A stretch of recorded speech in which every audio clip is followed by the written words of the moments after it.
Welcome, everyone. So this is our nice Friday session. We need a lot of self-care, and that's what this workshop is all about. This is workshop 5A, self-care in the classroom. This session is being recorded for our colleagues who could not join us in real time. We are using automated Zoom captions during the live sessions, and we will edit the recorded transcripts before we share them with you to be more accurate. At the bottom of the Zoom window, you will see a closed caption button and live transcript text underneath the button. Select that to turn on and off. We encourage chat, which will be moderated towards the end of the hour. We will share how we can continue the conversation online and some resources, some additional resources to support your teaching. Please help me to welcome Kara Finch. I am happy to pass the mic on to you. Thank you. Welcome, everyone. I am so excited to be sharing with you today. I'm all the way in North Carolina, so I had to quickly figure out when I was given the opportunity to present that it's 1 o'clock where most of you are and 4 o'clock here for me. So figuring out that time difference was a challenge for me at first. But I am very excited to be here. I'm excited to share with you information about self-care in the classroom, information about how you can foster self-care in the classroom, but also some things that I've incorporated that have really been helpful for my students and other individuals, other faculty on our campus are also using these things as well, and we've seen some great results. So first and foremost, I want to mention in the human services field, which is the area that I come from, we talk often about our behaviors, mental health, anxiety, depression, and various things. We also talk about the difficult behaviors that we may see in our students or even faculty and staff or those that we work with. And so we call this typically a behavior iceberg. And so the way I want you to consider this is what you see on the top of the water is a very small part of that iceberg, right? That's typically those behaviors that we see, whether it's behaviors we see in our classroom, behaviors that we see from individuals that we work with, visitors, whoever it is, right? But what's under the water is that much larger piece that we don't see, and that is typically the fear, the anxiety, the depression, the frustrations, the various things that individuals are dealing with that we just don't know about. And so I often tell people, keep in mind that when something's going on with someone that you're dealing with or working with, a lot of times it has absolutely nothing to do with you and everything to do with the fact that they just have a crisis going on or various things that they're experiencing, and you happen to be the one that is taking the brunt of that, right? And so let's talk about our students and mental health. We know that a source of increased stress for many of our students during their college experience is coping with serious mental health concerns that can be disruptive, and they can also interfere with their adjustment, their ability to learn, their ability to cope as well. So in 2018, there was a Healthy Mind study that was completed, and almost 40% of college students that were surveyed reported experiencing a significant mental health problem.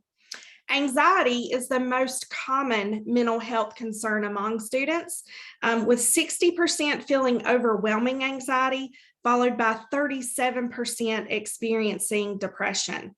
More than 30% of college students in the United States also say that they experience substance use challenges, including alcohol use. So also, it's important to understand that 75% of individuals who will have a mental health disorder typically have their first onset by the age of 25. So the majority of cases of depression have their first onset during childhood, adolescence, or young adulthood. Social phobia is one of those conditions that is typically seen as an anxiety disorder, and that onset is between the ages of 7 and 14. Panic disorders, generalized anxiety disorders, and post-traumatic stress disorders have later onsets. So typically later adolescence and into that young adulthood time. And then, of course, we know that there are other conditions such as bulimia, anorexia, binge eating. These are all common in adolescence, but the risk of these is increased during early adulthood and when our students are typically participating in college. So this is a great video of students that actually share their lived experience related to going to college and also dealing with some mental health concerns. We're not going to watch this whole thing, but it's certainly going to be in the PowerPoint that is shared out. We're going to just watch the first few minutes of it.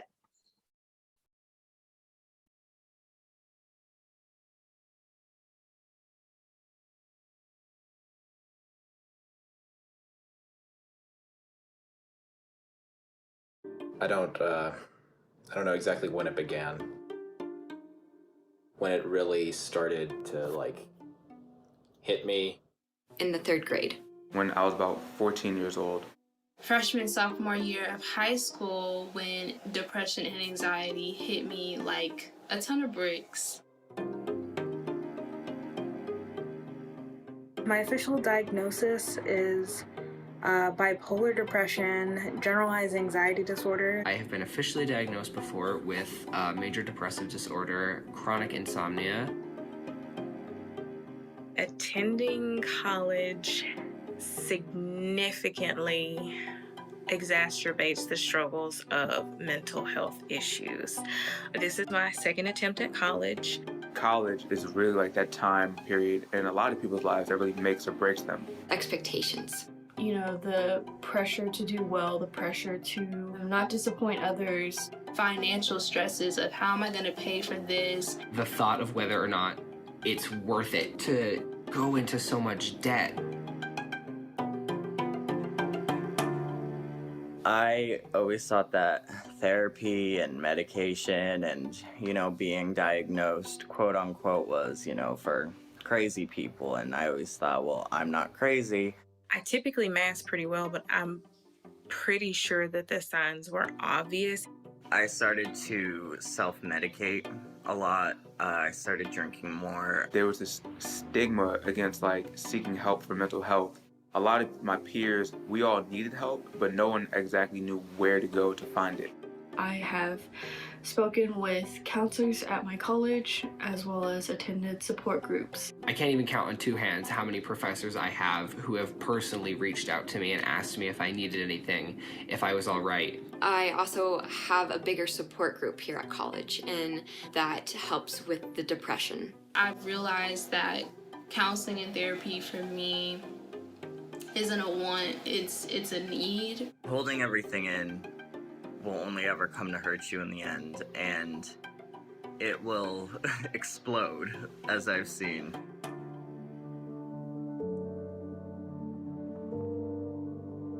Something that the university could be doing better is making sure that students know the importance of mental health and the importance of taking care of yourself. And with that, also making sure that students are being heard and felt like they are being heard. Okay, so when we talk about our students, when we talk about the mental health challenges that they experience, we also have to talk about suicidality in our college students, because we know this is a big concern for students who are in their adolescence and on into college. So there was a national college health assessment that was completed in 2020. 87% of those students reported feeling overwhelmed by their responsibilities.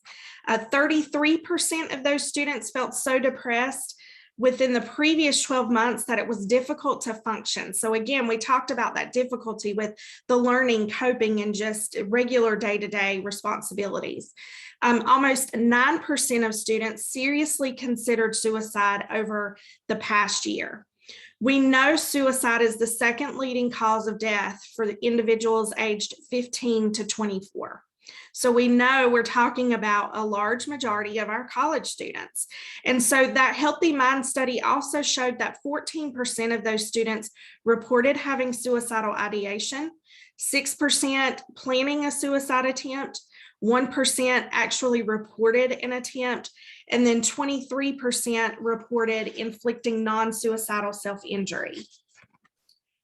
So suicide risk factors certainly relate to those mental disorders that increases someone's risk, alcohol and other substance use disorders, just feeling hopeless. And sometimes that can occur, but when you are experiencing hopelessness that doesn't end, it's something that just continues on and on.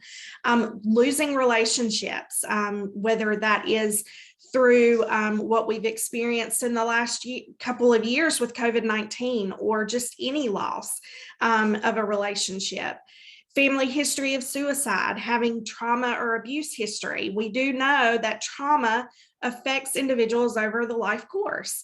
And so that can certainly affect a student's mental health. It can also affect their suicide risk factor. Also having access to lethal means, being isolated from others, experiencing physical health problems, maybe even physical health problems that they're not able to receive care for. And then of course, loss of housing and financial challenges. So COVID-19 certainly affected us. It certainly affected our students. And so again, that study that was conducted in the fall of 2020, it surveyed over 33,000 students at 36 different colleges. The study reported what the students enrolled in higher education were experiencing during the pandemic. And so students reporting depressive thoughts identified loneliness, insecurity, uncertainty, powerlessness, and hopelessness, concerns about academic performance, and overthinking as the factors that contributed to their increased stress during COVID-19. Also, individuals that have pre-existing physical and mental health challenges are typically going to be less prepared for disasters, and they're going to suffer disproportionately from disaster-related outcomes. So those of our students that were already experiencing difficulties related to mental health challenges, the COVID-19 pandemic certainly exacerbated their experience. So this is another great video that talks about COVID-19 and the experiences that college students have had. This one is much longer. We will not watch the whole thing, but there are a few things in the beginning that I think is really important for us to hear.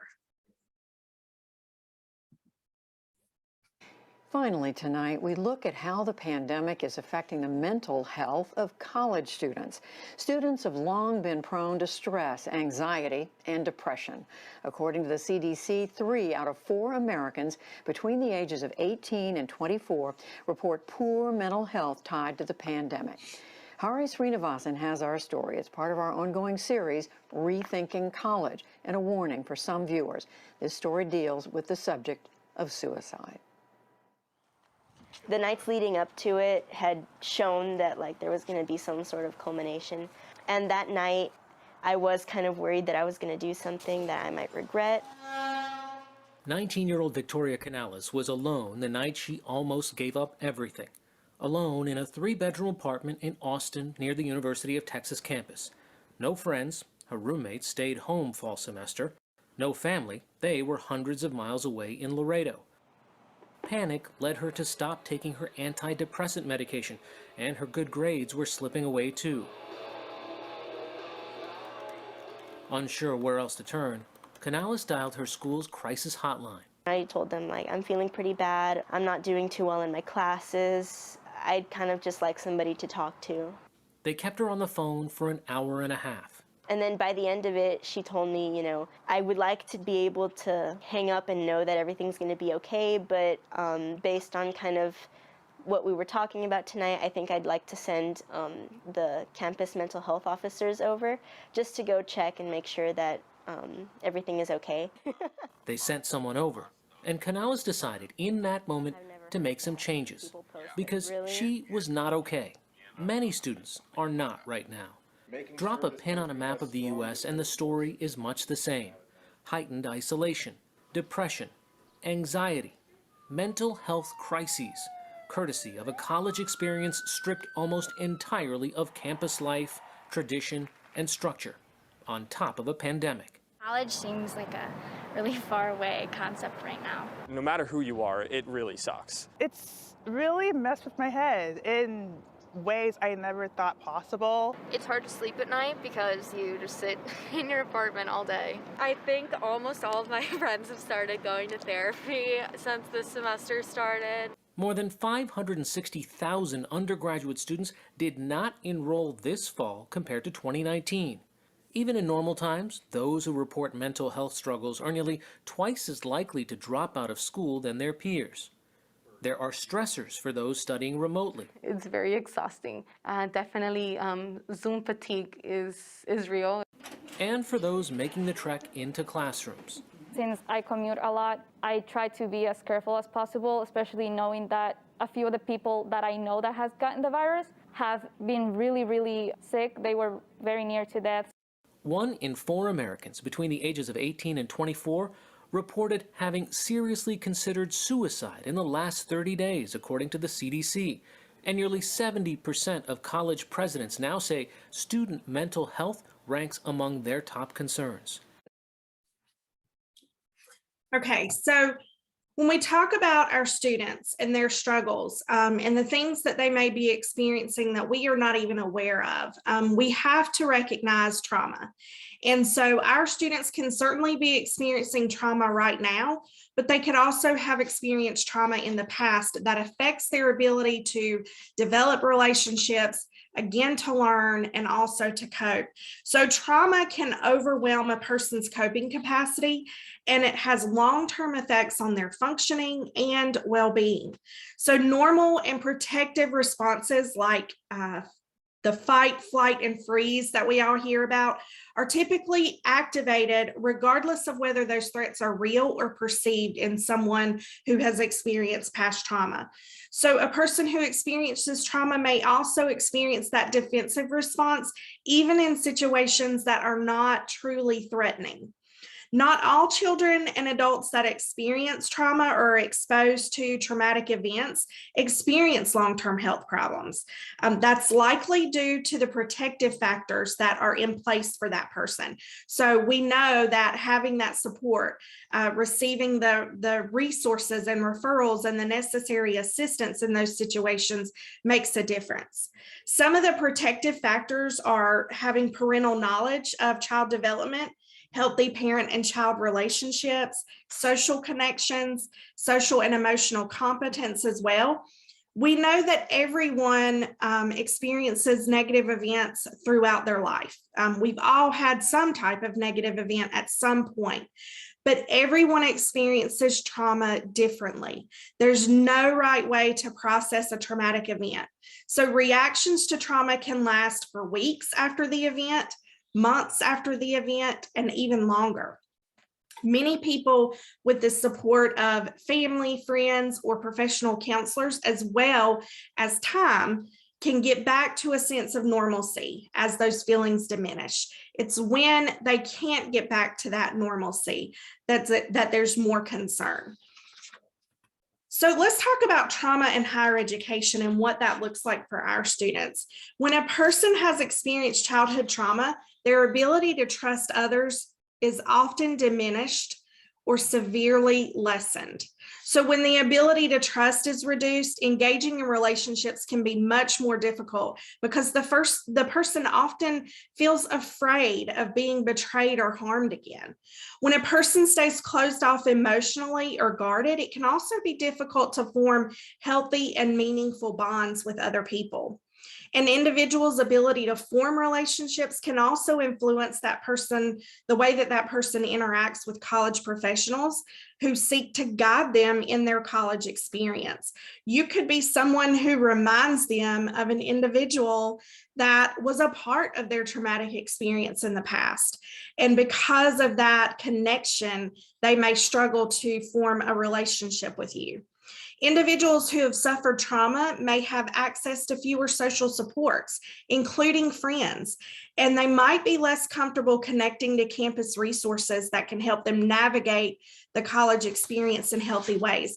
If they have had negative experiences with resources and referrals in the past, they may not be as accepting to resources and referrals in their college experience. So let's talk about some of the signs of a mental health crisis. These are some things that we should certainly consider when we're working with our students. Those that are experiencing mental health crises may begin missing a lot of class. They might do poorly on assignments or tests or not turn in assignments. So often students have a reasonable explanation for missing a class or two, or even turning in a paper late.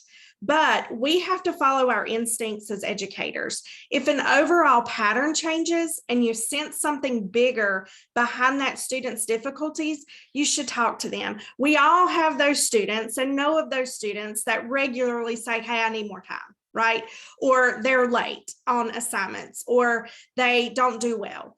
But we also have those students that do really well on a regular basis. And if they drop off the map, or they're not turning in assignments, or something has happened, that's when we really need to be looking into that and having a conversation with the student. Students who avoid normal activities, maybe lack motivation, have low energy, or maybe they're sleeping more than normal, could also be a sign that they're having a mental health challenge. This may not be something, though, that we're aware of unless the student actually tells us. We're not with them day in and day out. So we kind of have to look for those subtle signs and clues. We also know that basic self-care is one of the first things to go when a person is having major life difficulties. They might stop brushing their teeth or stop bathing regularly to the extent that they look disheveled or even have noticeable body odor. Maybe they previously took care in the way that they dress and the way that they look, and now they're wearing the same dirty sweatpants every day, or wearing the same shirt every day. Experiencing stress is not a sign of crisis in and of itself. We all experience stress, but stressful life events are one of the most reliable predictors of mental health struggles. So failing a class, having health difficulties, being in a car accident, being assaulted, experiencing a breakup, all of these things can be considered a major life stress for a student. A student in a mental health crisis may also become pessimistic or cynical. They may start to be really quick to see the worst in others and express a shift in how they see themselves as a person. The student might express a lack of hope. So we need to be paying attention to statements like, I feel like giving up, or I don't see things ever improving. It's pointless. I don't know why I even try. Or even things are never going to get better. Loss of hope can lower a student's willingness to seek help and to invest their energy in activities and relationships that will help them feel better. So again, that withdrawal and that isolation can certainly occur.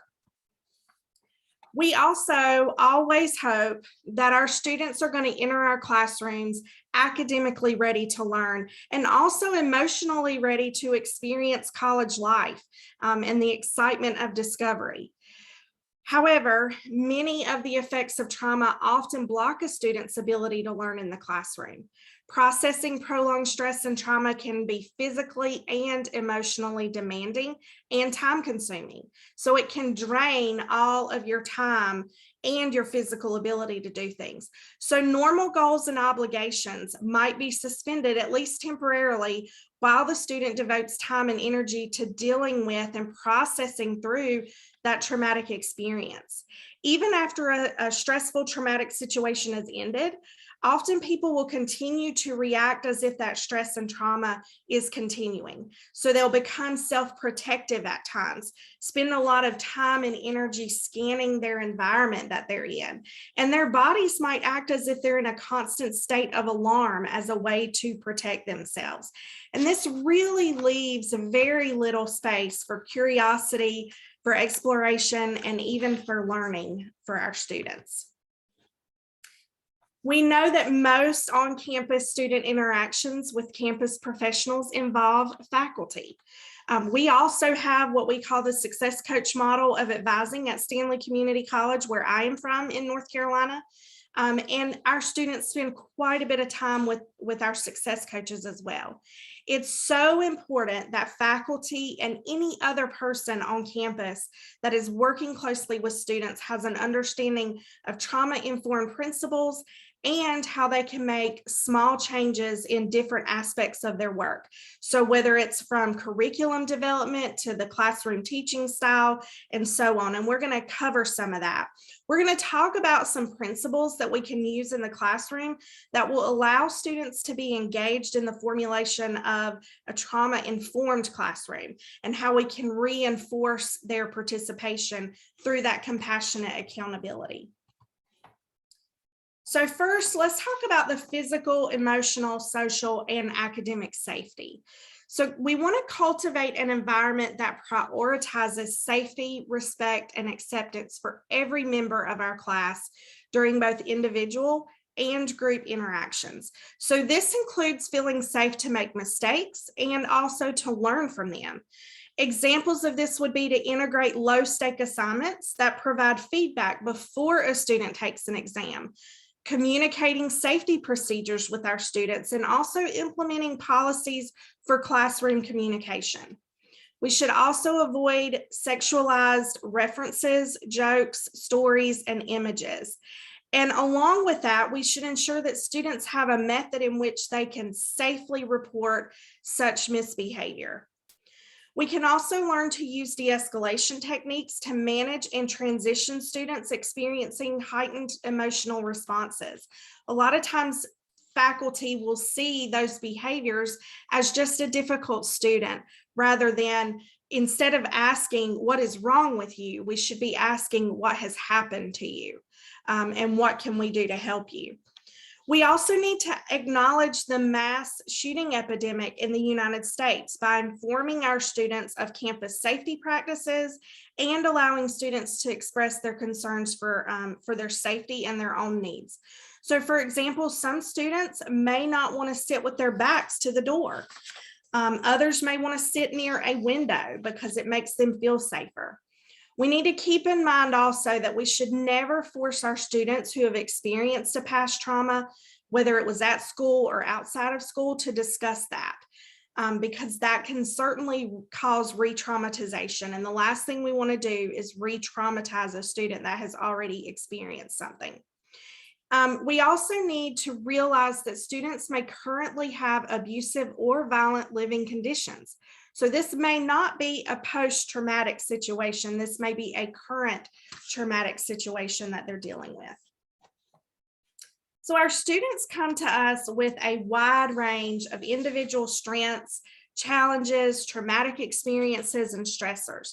So we should assume that in every classroom we teach, or every course that we teach, there will be students who are at a heightened risk for re-traumatization as a result of their personal trauma histories, mental illness experiences, and current challenges as well.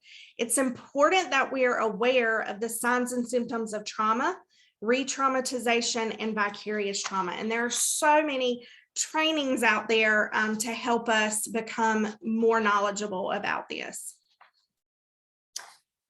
So let's talk about our course content, our presentation, and how we can better meet the needs of our students and consider trauma and mental health challenges. So at times, course content may have the potential to re-traumatize our students. For this reason, it's important to preview our material for appropriateness and also to eliminate content that is likely to shock or disturb.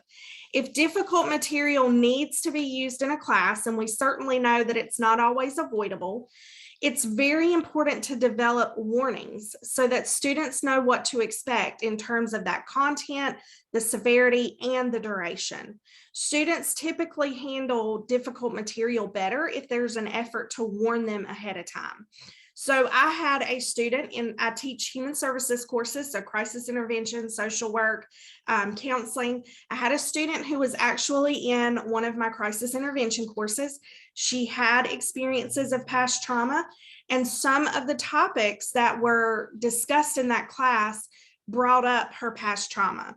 And her situation was so severe that she struggled with even completing the assignments. So I had to make accommodations and work with her. We had verbal conversations so that she could complete her assignment, discussing it with me, while we also had counseling staff available to support her as well. So it's important to keep that in mind, and it's important to make sure you provide those warnings so that your students are prepared for what they're about to deal with.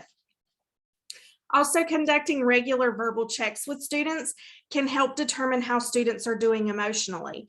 If you're teaching online, sending a check-in email a couple times a semester, or even a Google form. I use a Google form and just ask my students to check in. The biggest thing with that is you have to provide follow-up, because what I do in that form is I say, do you need any assistance with anything? Do you need a referral to counseling, academic support, disability services, whatever it might be? And so I have to make a conscious effort to go back in and review those and make sure I'm making those appropriate referrals. So it's important to keep that in mind. Students who express concerns should always be followed up with. We're trying to develop rapport with our students. We're building relationships. And if we're not following up with them, we're going to damage that relationship greatly, and our students aren't going to trust us. We also need to acknowledge, normalize, and discuss the difficult feelings that can arise when we're learning about trauma, learning about victims, how people experience feelings such as helplessness, despair, anger, shame, guilt, and the desire to rescue. We need to make sure that we're doing what we can to reduce the stigma related to mental health challenges or past traumatic experiences, and also reducing the stigma related to seeking assistance. It's important that our students know it's okay to not be okay, and it's okay to reach out for help. Also, in our courses, when we're talking about assignments and our requirements, the same way that it's wise to preview the materials that we're presenting in class, assignments should also be scrutinized as well for their potential to disturb or even trigger students. So if assignments require personal disclosure by students, we should review those requirements and determine if they can be adjusted to respect personal and appropriate boundaries. Also, students may push their own emotional limits in an effort to please us as the instructor or to excel in the assignment. And so we want to be careful that we're not, again, re-traumatizing or causing additional trauma. If we implement policies and practices, we can help our students avoid shame as well. So consider initiating also a late day policy that gives students extra days over the course of the semester to turn in work. I have what I call a mental health late policy. And so my students know in my syllabus that they have one time a semester that they can just contact me and say, I need a few extra days for personal reasons. I don't need to know why. I don't have to know the situation, but they know that that's there for them. And that has really helped my students persist and also perform well in my courses. So let's also talk about our behavior as instructors. At times, our behavior, even if it's not meant to cause disturbing situations for students, it can be activating for them. So one way to diminish the risk is to avoid engaging in minimizing or being dismissive of student concerns.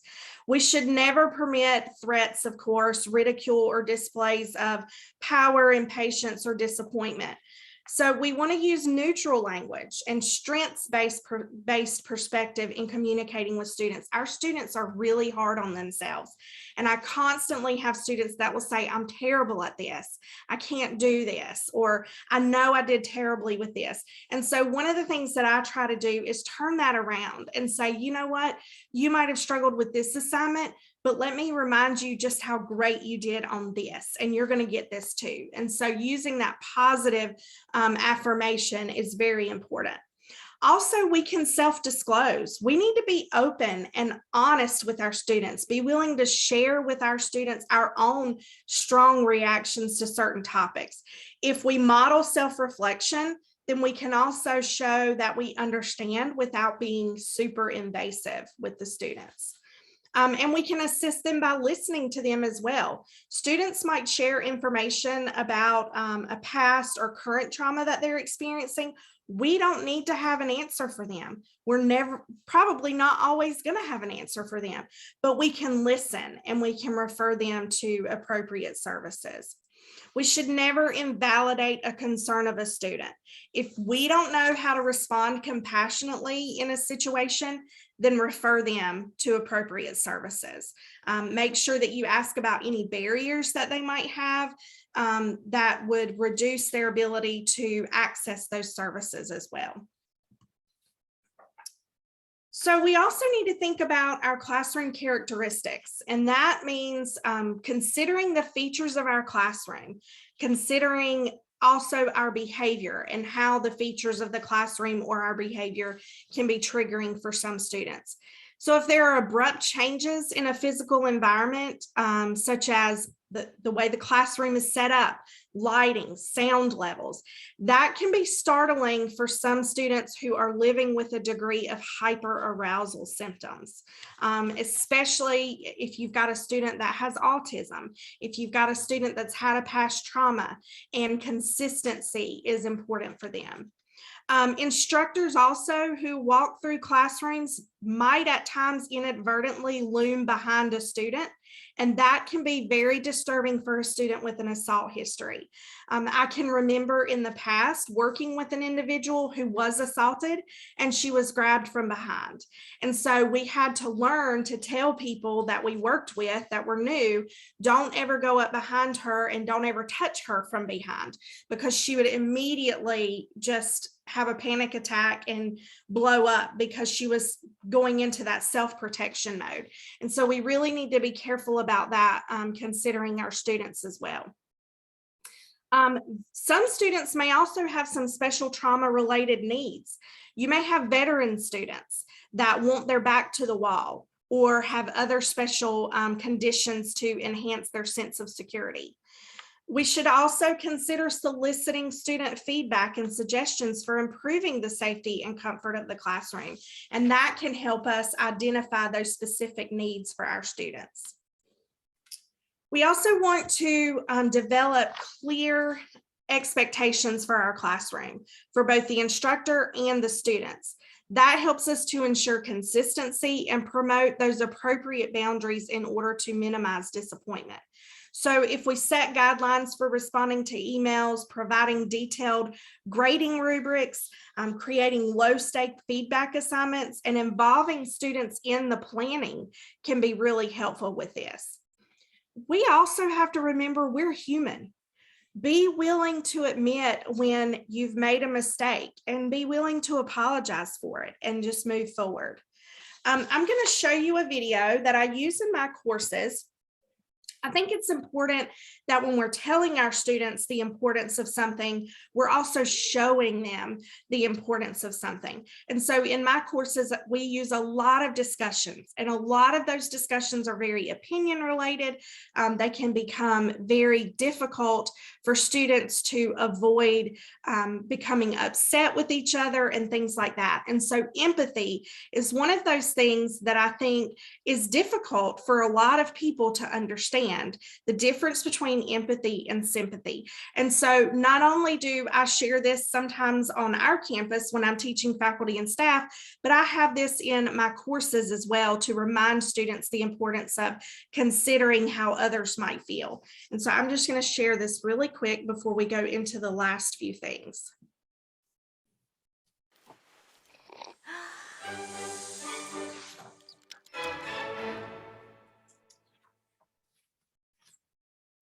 So what is empathy, and why is it very different than sympathy? Empathy fuels connection. Sympathy drives disconnection. Empathy, it's very interesting. Teresa Wiseman is a nursing scholar who studied professions, very diverse professions where empathy is relevant, and came up with 4 qualities of empathy. Perspective taking, the ability to take the perspective of another person or recognize their perspective as their truth. Staying out of judgment, not easy when you enjoy it as much as most of us do. Recognizing emotion in other people and then communicating that. Empathy is feeling with people. And to me, I always think of empathy as this kind of sacred space when someone's kind of in a deep hole and they shout out from the bottom and they say, I'm stuck, it's dark, I'm overwhelmed. And then we look and we say, hey, you can climb down. I know what it's like down here, and you're not alone. Sympathy is, ooh, it's bad, no. You want a sandwich?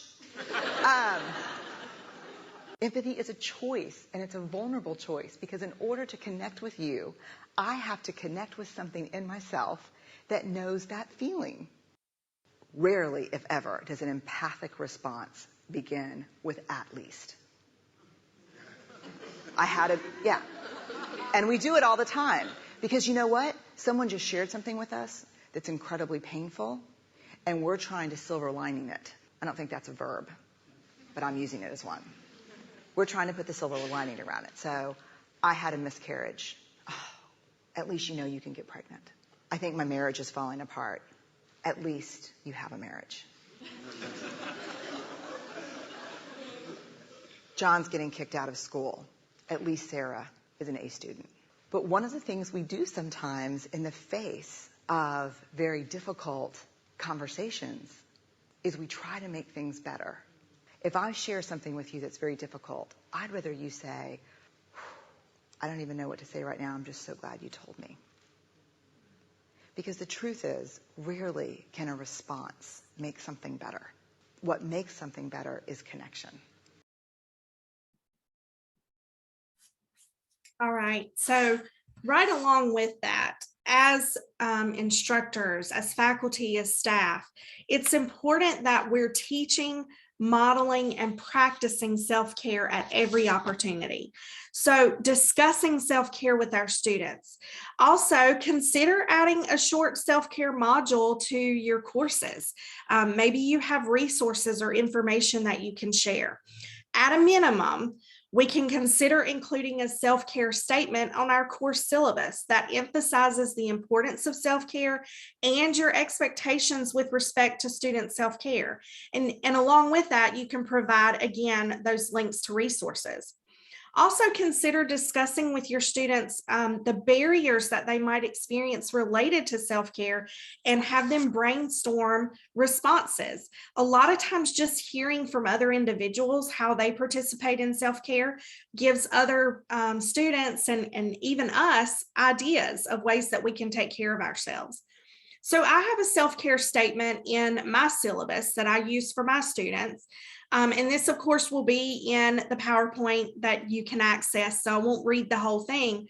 But included in that self-care statement, I have the statement of see self-care resources in the course resources module of this course. We use Canvas at Stanley Community College. And so in my course resources, and I'll just show you an example, my course resources are above, and then I have a section that says self-care resources. And I have a self-care action plan that students can access, links and apps that they can use for self-care, additional self-care activities related to breathing exercises. There's also a couple videos related to mindfulness meditation, self-care in college. There's a video of students in college that actually talk about how they use self-care to help them. And so that's another great way that we can assist our students. Something else that I started doing in the past year, and I have really found a lot of benefit with this, is a compassion ticket. So our students have to complete assignments by the census date, and this is part of that. And the compassion ticket just says, please provide 3 things that would help make you successful in this course. So for example, how do you learn best? What do you use to learn? And what type of support do you need? Now, students are required to answer that question. Then I go further, and they don't have to answer this, but most of my students do. Share anything that you would like. For example, you have multiple jobs, financial hardships, mental health concerns, trouble purchasing a book, and so on. Please know that I'm here to support you and help you be successful in this course. Keep in mind that other students cannot and will not see your response. This is just between you and me. And then I tell them, of course, they can continue on the second page. I'm about to show you some of the responses that I got this semester, but I will tell you, this has served so well for me to support my students. I've had students tell me things that I would never have known as an online instructor without this compassion ticket. I had one student that reported in her compassion ticket that she was about to lose her housing, and I was able to connect her to get some funds, and she was able to keep her housing. I would never have known that without this compassion ticket. So this has really been helpful. I print them out, I keep them in a notebook, and anytime a student reaches out to me, I double check and see, oh, I should ask them how their wife is, or I should ask them how this is going. So this is only a handful from one course of some of the things that I heard from students in their compassion tickets. I have anxiety that can cause me to feel really sick at times, but I try not to let that get away. I'm getting mental health treatment for anxiety and depression. They are trying to get the right meds for me, and I'm not working due to an accident and having trouble paying bills. I care for my wife who has an autoimmune disease. She cannot lift, dress, or shower herself. I've been dealing with the loss of my father. I'm coping, but at times I feel depressed and overwhelmed. I work 70 hours a week divided between 2 jobs, and I'm undergoing routine IV infusions for a chronic condition. And that's just a few things that I have heard from students. In an effort to quickly just give you this information, this is something that we do at Stanley Community College. We provide resource information, and this is much smaller than what it is, but on one side we provide our county resources, and on the other side we provide our institutional resources. We also share findhelp.org. This is something that really can be used anywhere, and you can actually download the app for your phone. I have it on my phone because I never know when I'm going to run into someone. You can type in their zip code and look up all kinds of resources. So if you're like us, even though we're in small Stanley County in North Carolina, we have students all over. And so sometimes a student reaches out and they can't access Stanley County resources, but we can help them find what they need. And so lastly, this is my contact information. If you ever have a question, if I can help you with anything, please feel free to reach out to me. My email is typically the quickest way to get in touch with me, but I am always happy to help, and I'm always happy to answer questions that anyone might have. And with that, I will stop. I went over 1 minute. You did wonderfully. So thank you very much. It's very important for us to learn how to be able to catch on these cues, and your participants also shared some information. Pam asked if this compassion ticket was an assignment. So if you could just share, we do need to move on, but if you could just share yes or no, that was an assignment that you placed in Canvas. Yes, so in the very beginning, that's a census assignment. It has to be turned in with the introduction forum and that sort of thing. So yes. All right, well, thank you very much. We're going to go ahead and you. stop recording. This has been really wonderful. Thanks.